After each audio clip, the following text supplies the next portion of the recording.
Astaghfirullah. Assalamualaikum warahmatullahi wabarakatuh. Bihamdillah wassalatu wassalamu ala rasulillah wa ala alihi wa sahbihi wa mawalah, wa la hawla wa la quwwata illa billahi wa ba'du. Alhamdulillah, segala puja dan puji hanya milik Allah subhanahu wa ta'ala. Salawat dan salam kita hadiahkan kepada Rasul kita Nabi besar Muhammad sallallahu alaihi wasallam. Kita lanjutkan kajian kita, masih membahas Siratul Mustafa alaihi salatu wassalam, dan kita masuk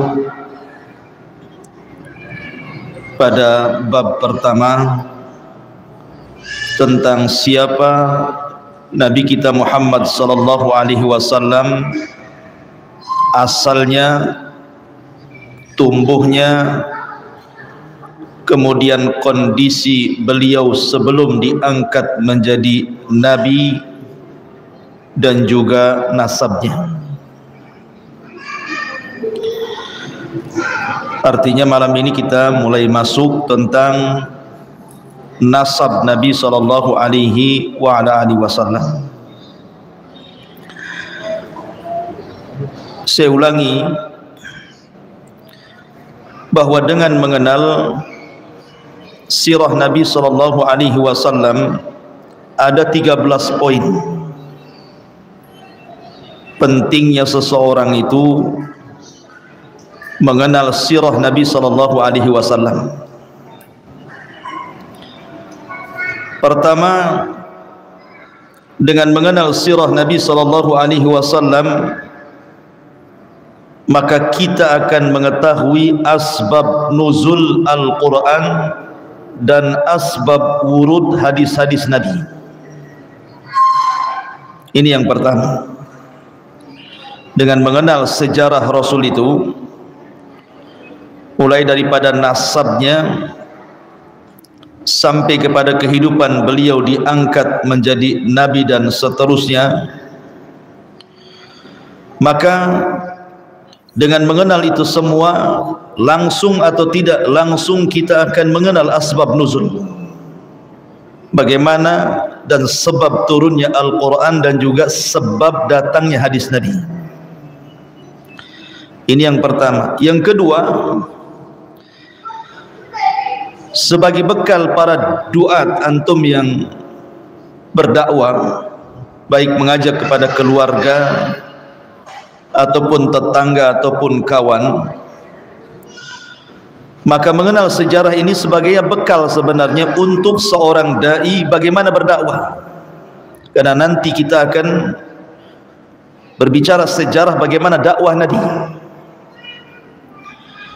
Kemudian yang ketiga, mengenal mukjizat Rasul, dan tidak ada nabi yang paling banyak mukjizatnya melebihi Nabi.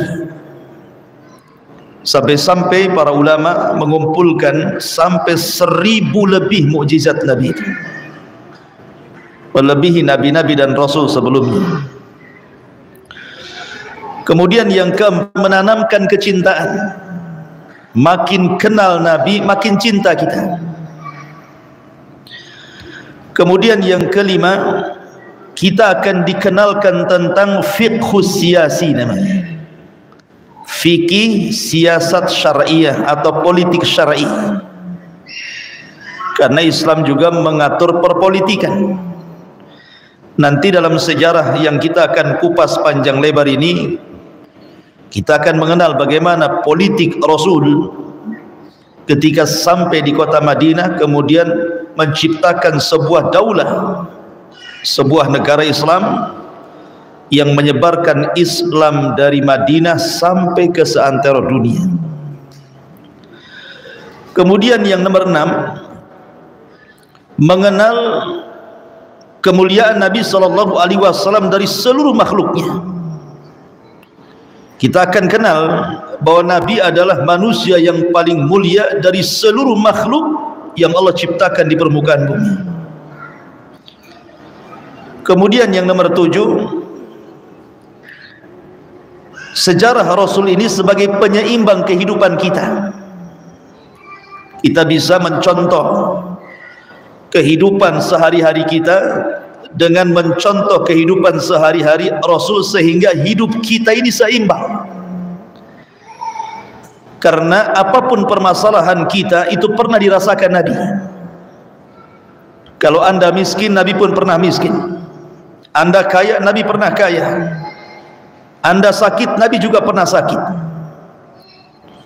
Anda ditinggal meninggal anak-anaknya, Nabi juga ditinggal meninggal anak-anaknya. Apalagi yang belum antum istri 1, Nabi 11. Nanti kalau poligami ada contohnya maksudnya. Artinya bahwa menyeimbangkan kehidupan manusia dengan mencontoh Nabi SAW. Yang nomor 8, mengenal masdar kedua bagi umat Islam setelah Al-Quran, sunnah Nabi SAW. Kita kan punya masdar 2, punya sumber 2 ketika kita beragama. Satu Al-Quran, dan yang kedua sunnah Nabi SAW. Sebagaimana Rasul mengatakan, inni utitul kitab wa mislahu ma'ah. Aku diberikan Al-Quran dan yang semisalnya. Maksudnya sunnah Rasul. Dengan mengenal sejarah, berarti secara langsung kita akan mengenal hadis-hadis Rasul yang merupakan sumber pendalilan kedua dalam Islam setelah Al-Quran. Kemudian yang nomor 10, mengenal kepribadian Rasul.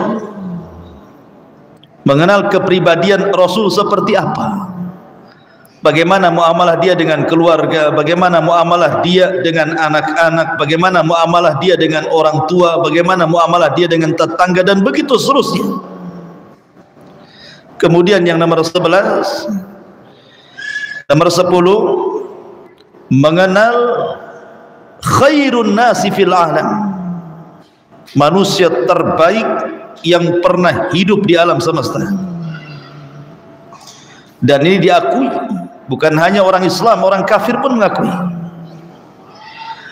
Kemudian yang nomor 11, mengenal sebab-sebab pertolongan dari Allah. Karena nanti dalam sejarah ini akan diceritakan bagaimana pertolongan-pertolongan Allah kepada Rasul dan orang-orang yang beriman. Jadi kita akan mengenal bagaimana pertolongan Allah Azza wa Jalla dan sebab-sebabnya. Kemudian yang nomor 12, mengenal sirah ini semakin terang bahwa Quran itu makin jelas bagi kita, karena sunnah itu menjelaskan Al-Quran. Jadi kita lebih memahami lagi Al-Quran dengan mengenal sirah Nabi SAW. Bukan hanya kenal asbab nuzulnya saja, tetapi kita lebih kenal lagi, lebih paham lagi tentang Al-Quran. Karena ada istilah as-sunnah. Sunnah itu menjelaskan apa yang kurang ataupun apa yang kurang jelas dalam Quran. Kemudian yang terakhir, mengenal timbangan amal manusia. Apakah dia di atas hak ataukah dia di atas kebatilan. Maka siapa yang sirahnya mengikuti sirah Rasul, maka dia di atas kebenaran. Tapi kalau mengikuti sirah selain Rasul, mengikuti sirahnya Fir'aun, Abu Jahal, Abu Lahab gitu ya, sesatlah siap-siap ya. Jadi mengenal sirah Rasul itu menjadi timbangan amal manusia. Lah dari 13 inilah maka pentingnya kita masuk pada sirah Nabi. Karena pertanyaan pun di kuburan salah satunya, wa man nabiyuka, siapa nabi? Ma'asyiral muslimin yang dimuliakan Allah Azza wa Jalla, kita masuk pada nasab. Kenapa kita perlu mempelajari nasab? Ada faedahnya. Pertama, Dengan mengenal nasab itu berarti mengenal sa'adatu zaujaini, menimbulkan kebahagiaan dalam pasangan. Nasab itu kenapa penting dipelajari? Karena ini sumber kebahagiaan bagi pasangan suami istri. Dua orang yang berzina kemudian melahirkan anak, bahagia tidak? Tidak bahagia. Yang banyak terjadi kalau ada orang berzina punya anak, dibunuh anaknya. Iya kan? Kebanyakan seperti itu. Yang kedua disembunyikan, kalaupun dirawat disembunyikan, dan takut kalau ketahuan orang, hidupnya was-was. Tapi kalau nasabnya jelas, suami istri menikah, punya anak, diumumkan, diakekahkan, semua orang pengen tahu ini anak saya. Sehingga dengan mengenal nasab itu timbul sa'adatu zaujain, ada kebahagiaan pasangan suami istri di situ. Yang kedua, dengan mengenal nasab itu berarti seseorang akan jauh dari perzinahan, ba'id minal zina, akan berusaha menjauhi perbuatan zina, karena zina itu yang merusak nasab. Makanya salah satu kenapa Islam itu datang kepada kita sebagai agama, itu salah satunya adalah hifdzu nasab, menjaga nasab. Dan menjaga nasab itu menjauhkan manusia dari zina. Kemudian yang ketiga, hifdzun nikah ma'al maharim, menjaga pernikahan, tidak menikah sesama muhrim. Karena dalam Islam dilarang merusak nasab. Tidak boleh menikah dengan sesama muhrim, pamannya saudara dengan saudari kandung, tidak boleh, merusak nasab. Ya. Kemudian juga dengan mempelajari nasab, nanti kita akan tahu tentang hak masalah waris mewarisi. Siapa anak yang berhak dapat waris, siapa yang tidak dapat waris. Kalau tidak kenal nasab kan susah tuh mengenalinya. Ada perbedaan antara anak angkat, anak kandung, anak zina, anak susu. Itu kan ada 4 anak tuh. Ada namanya anak angkat, ada anak kandung, ada anak zina, ada anak sepersusuan atau anak susu. Itu hukumnya berbeda-beda. Makanya dengan mengenal nasab kita bisa mempelajari tentang masalah warasah, hakul warasah. Siapa yang berhak dapat waris, siapa yang tidak. Siapa yang dapat mahram, siapa yang tidak. Ya. Kemudian juga dengan mengenal nasab itu berarti kita mengenal atharun fil ahli, pengaruh dalam keluarga. Karena nasab itu mempengaruhi keluarga. Lihat orang Arab saking bangganya dengan nasab itu sampai mereka mengejek yang lain dan mengatakan ana ibnu fulan, ibnu fulan, ibnu fulan. Bangga dengan keluarga, mempengaruhi keluarga masalahnya. Kemudian juga dengan mengenal nasab kita akan mengenal tentang silaturrahim, pentingnya menyambung silaturrahim. Mana yang kerabat, mana yang bukan, itu diketahui dengan nasab. Termasuk juga seseorang yang mempelajari nasab itu tahu silsilah kakek buyutnya nanti. Jadi antum itu keturunan siapa? Kakeknya biru ke merah darahnya, nah, tahu. Jadi ketahuan ke atasnya gitu kan, dengan mempelajari nasab. Intinya bahwa dengan mempelajari nasab, maka itu yang paling besar adalah menciptakan kehidupan bahagia antara keluarga. Lah, terutama nasab Nabi. Nasab Nabi SAW harus paham. Ya. Ma'asyiral muslimin yang dimuliakan Allah Subhanahu wa taala. Nabi SAW huwa akramu khalqillah. Dia adalah semulia-mulianya makhluk Allah. Wa afdalu rusulihi, dan seafdal-afdalnya utusan-utusan Allah. wa khatamu anbiya'ihi, dan dia adalah penutup seluruh para nabi yang pernah diutus Allah.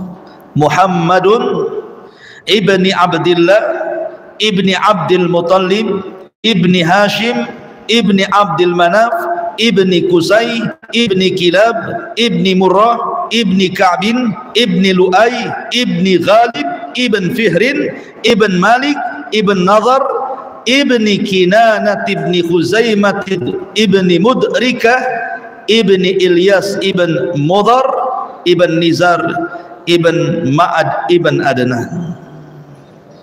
Lah Adnan ini sekali lagi adalah turunan daripada Nabiullah Ismail putra Ibrahim. Dari sini kita mengenal nasab Nabi.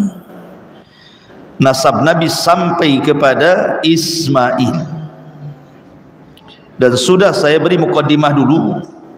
Sepakat para ulama bahwa nasab Nabi SAW 1 sampai kepada Adnan, 2 sampai kepada Ismail putra Ibrahim, 3 sampai kepada Syam putra Nuh, 4 sampai kepada Syith putra Adam.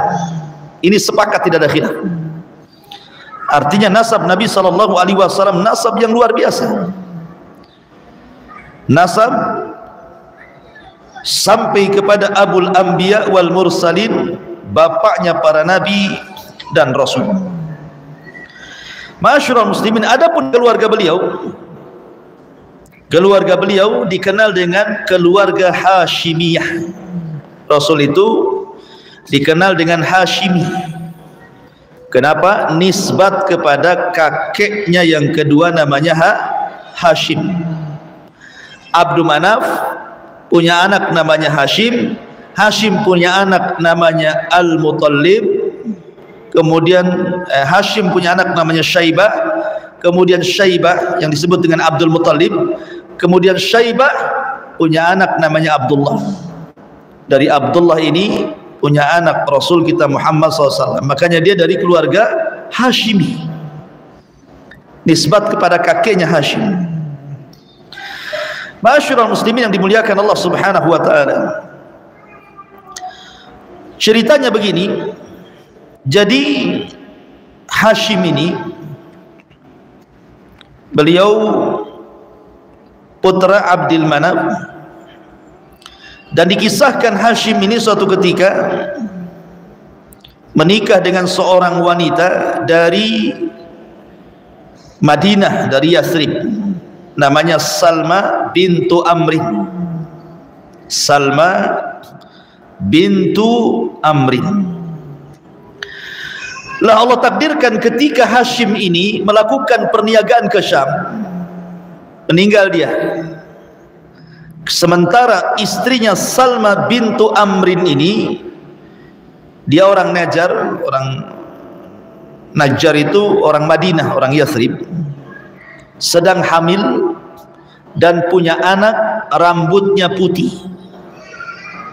Jadi rambutnya itu putih beruban, maka orang-orang menyebutnya Syaibah, Syaibatul Hamdi. Lah Syaibah ini kan anak yatim karena bapaknya meninggal, Hashim ini. Lah Hashim ini punya saudara namanya Muttalib. Lah karena dia anak yatim, maka Muttalib ingin membawa Syaibatul Hamdi ini ke Mekah, enggak usah tinggal di Madinah. Ketika sampai di Mekah, orang-orang mengira Muttalib membeli budak. Maka ketika itu Syaibatul Hamdi disebut Abdul Muttalib, disangka dia budaknya Muttalib. Dalam bahasa Arab budak itu Abdun, dan Muttalib itu pamannya. Disangkanya Muttalib membeli budak dari Yathrib namanya Syaibah. Orang-orang menyebutnya Abdul Muttalib. Lah Abdul Muttalib belakangan menjadi Sayyidul Batha, pemimpinnya Arab.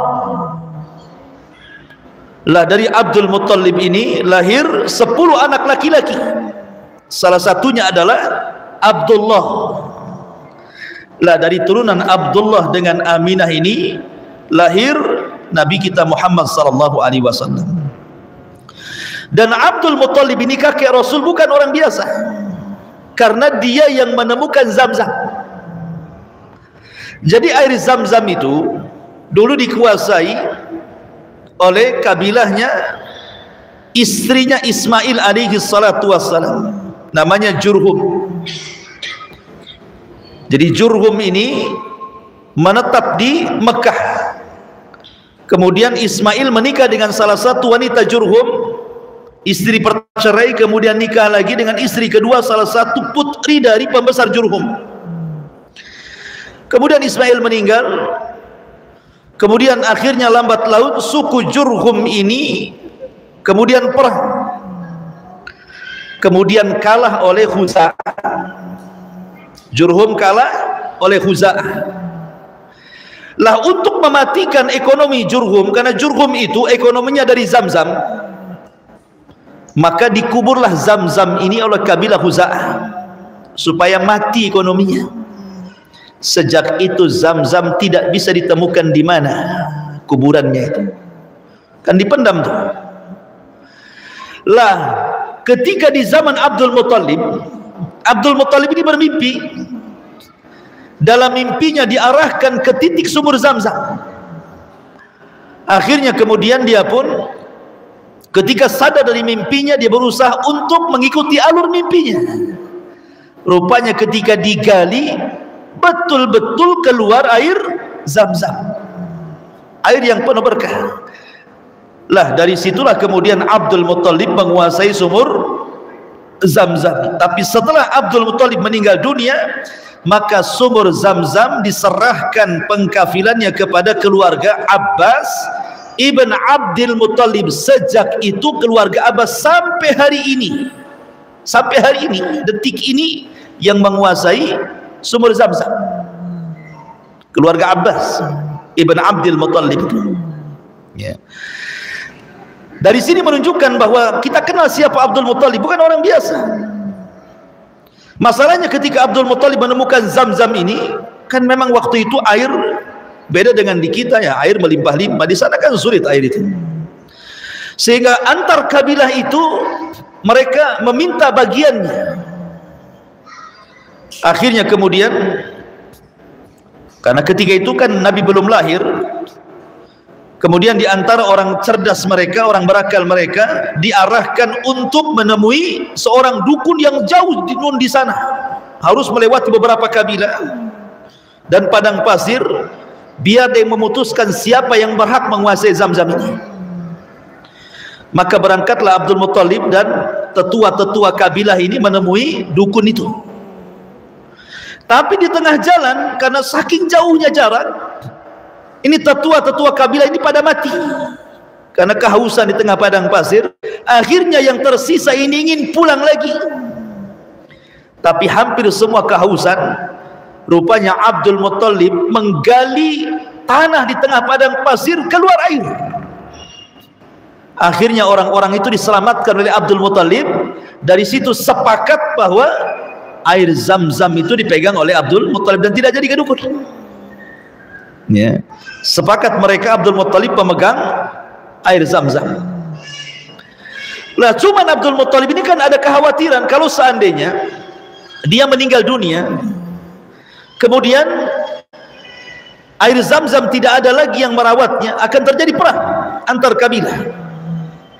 Dari situlah dia bernazar kepada Allah Azza wa Jalla dan mengatakan, demi Allah, kalau seandainya Allah rizkikan kepadaku 10 anak semua laki-laki, ku sembelih salah satunya taqarruban ilallah.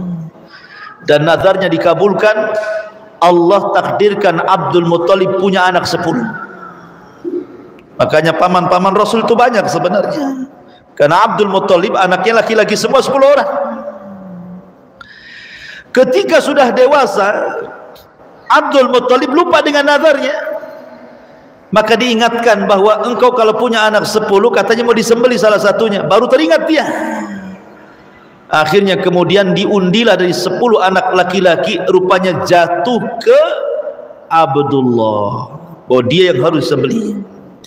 Makanya Nabi SAW digelari Ibnu Dzabihataini, anak 2 orang yang akan disembelih. Pertama Ismail, yang kedua ayahnya sendiri. Oh, disembelih. Tapi karena Abdullah ini memiliki hati di Quraisy, orangnya baik, akhlaknya santun, orang Quraisy senang dan mengatakan kepada Abdul Muttalib, jangan, nanti kalau engkau sembelih putramu Abdullah akan menjadi sebuah sunnah bagi kami orang-orang Quraisy, kalau di antara kami punya anak 10 disembelih salah satunya. Sebaiknya urungkan niat itu. Cobalah tanya kepada orang pintar, maksudnya ke paranormal, ada nggak solusi gitu ya. Maka paranormal kemudian memberikan solusi untuk mengundi dengan cara memasang 10 ekor unta dengan nama Abdullah disandingkan, kayak orang arisan dikocok gitu. Kalau yang keluar 10 ekor unta, selamatlah Abdullah.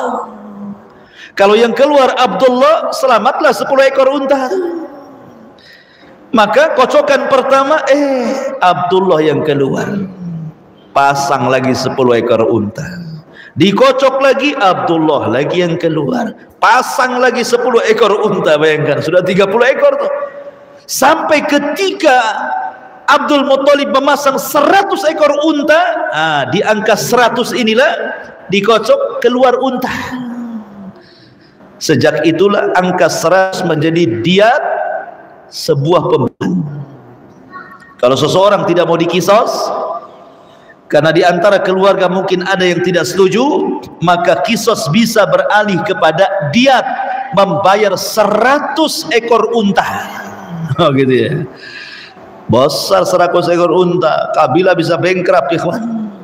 Antum bisa jual tanah orang itu. 100 ekor unta. Ya. Masyarul muslimin, dari sini menunjukkan apa? Islam itu menghargai nyawa. Supaya kapok gitu maksudnya. Tetapi bagaimanapun kisos kan dalam Islam tidak sembarang. Kisos itu kan harus setuju semua keluarga. Pamai gini, keluarganya ada 10 orang. Yang 9 setuju kisos, yang 1 tidak setuju, tidak boleh kisos. Tidak boleh. Dalam Islam seperti itu. Kecuali kompak, yang 10 mengatakan kisos, tidak ada dia. Tapi kalau 9 setuju 1 tidak bisa kisos. Ganti dari kisos menjadi diat. Begitulah hukum kisos. Jadi nggak sembarang main kisos saja gitu ya. Karena juga yang memutuskan kisos itu hakim. Kembali bahwa sejak itulah maka Abdul Muttalib dan anak turunannya berhak menguasai Zamzam sampai hari ini. Air yang luar biasa dan air yang hanya ada di kota Mekah. Konon di Surabaya ada sumur, katanya cabang daripada Zamzam Mekah katanya. Sampai saya bertanya, sejak kapan ATB pasang pipa dari Mekah ke Surabaya itu? Nah, berapa itu mil? Coba lewat laut lagi. Itu khurafat. Tidak ada. Zamzam itu tidak punya cabang, cuma ada di Mekah aja. Karena itu air yang sangat berkah, diberkahi Allah karena didoakan Ibrahim alaihi salatu wassalam. Kembali. Taib, adapun kelahiran Nabi sallallahu alaihi wasallam, maka Nabi sallallahu alaihi wasallam lahir sabihatu yaumil itsnain. Dia lahir di pagi hari di hari Senin. Ada yang mengatakan tanggal 9. Ada yang mengatakan tanggal 12 dari bulan Rabiul Awal. Ada yang mengatakan tanggal 18. Ada yang mengatakan 21, wallahu a'lam. Tapi yang masyhur tanggal kelahiran Nabi SAW berdasarkan yang dikuatkan oleh Al-Imam Ibnu Hisham, seorang pakar sejarah, dan juga ulama-ulama tarikh yang lainnya, bahwa tanggal yang masyhur itu di tanggal 12. Adapun bulannya Rabiul Awal, kecuali Ibn Hazm. Ibnu Hazm mengatakan lahirnya bulan Ramadan, bukan Rabiul Awal. Tapi ditentang oleh para ulama tentang pendapat ini. Maka yang masyhur, Nabi SAW lahir di bulan Rabiul Awal dan di tahun gajah. Tahun gajah ma'ruf sudah saya jelaskan kemarin panjang lebar sejarah tentang Ashabul Fil, tidak perlu diulang. Ma'asyiral muslimin yang dimuliakan Allah Azza wa Jalla, ada keanehan saat Rasul dilahirkan, dan itu diceritakan ibundanya lewat lisan Nabi sallallahu alaihi wasallam. Kita ngeloncat sedikit, ketika Halimah Sa'diyah itu ketakutan karena pembelahan dada Nabi sallallahu alaihi wasallam. Disangkanya apa? Rasul didatangi jin, syaitan. Makanya dikembalikan Rasul itu kepada Aminah, ibundanya. Tapi Aminah kemudian menenangkan Halimah Sa'diyah dan mengatakan, la takhafi, jangan kau takut. Sesungguhnya anakku itu lahu sya'nun, dia punya masa depan yang cerah, dia akan menjadi orang. Kemudian Aminah menceritakan saat kelahirannya. Ketika bayi ini kulahirkan, kata Aminah, maka Allah permudah semuanya, dan aku melihat cahaya melesat ke arah Syam, menyinari seluruh kusur Syam, istana-istana Syam, terang benderang saat kelahiran Nabi sallallahu alaihi wasallam. Dan itu menunjukkan apa? Irhasat, kejadian-kejadian aneh yang mengiringi kelahiran Nabi sallallahu alaihi wasallam.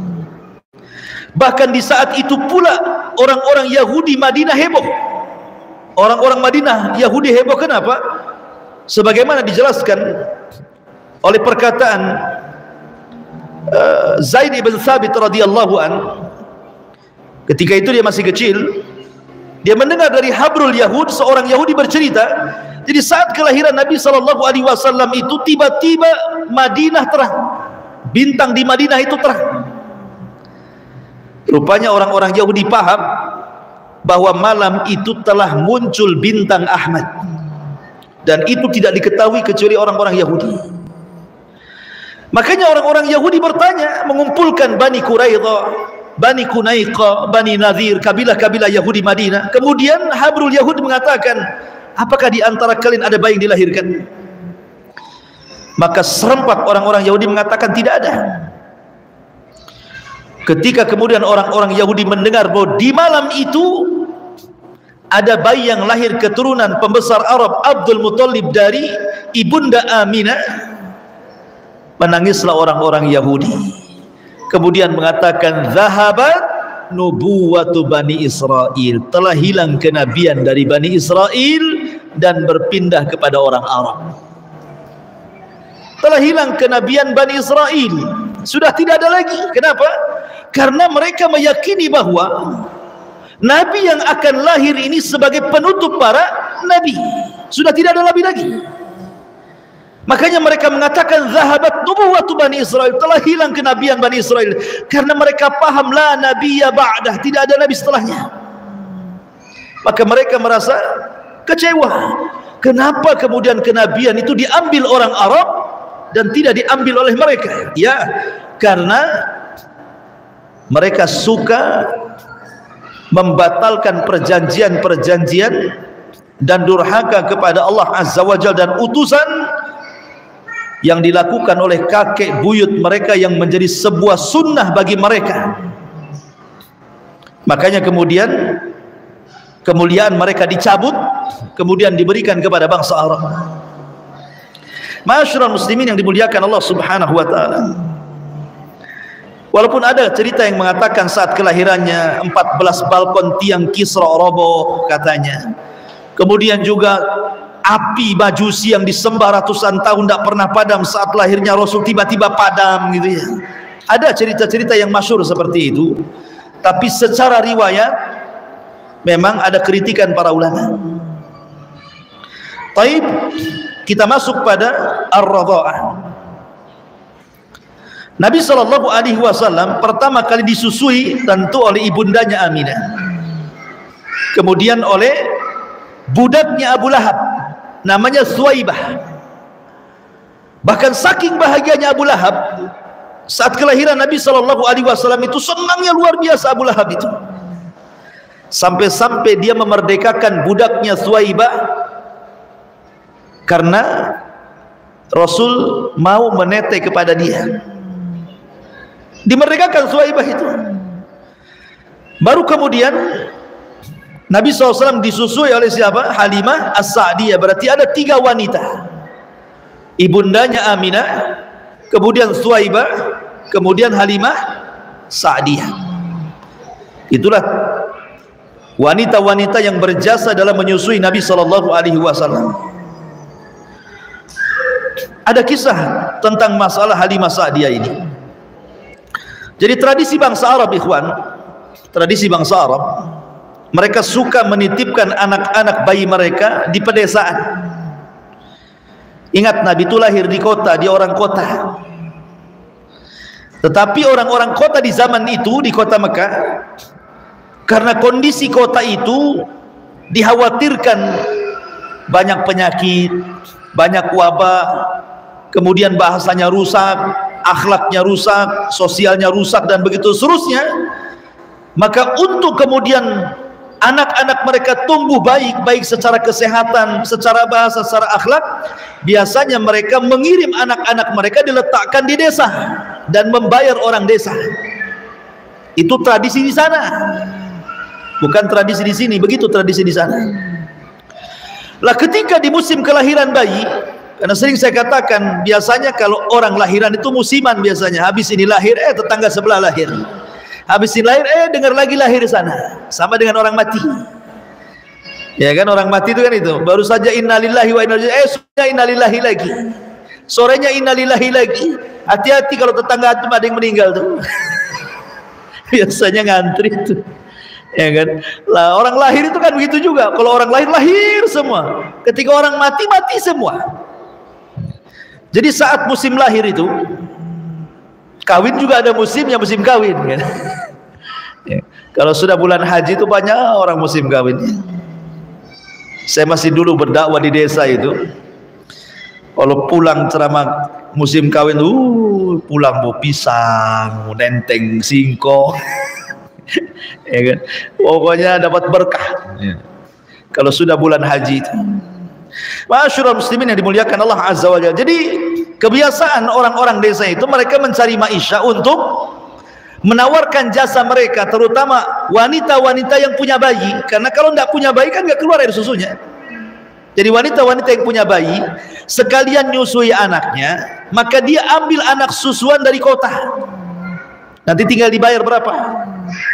Dan ini tradisi sana ya.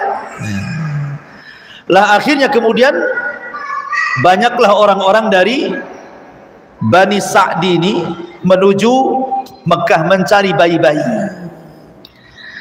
Lah rupanya semua bayi diambil.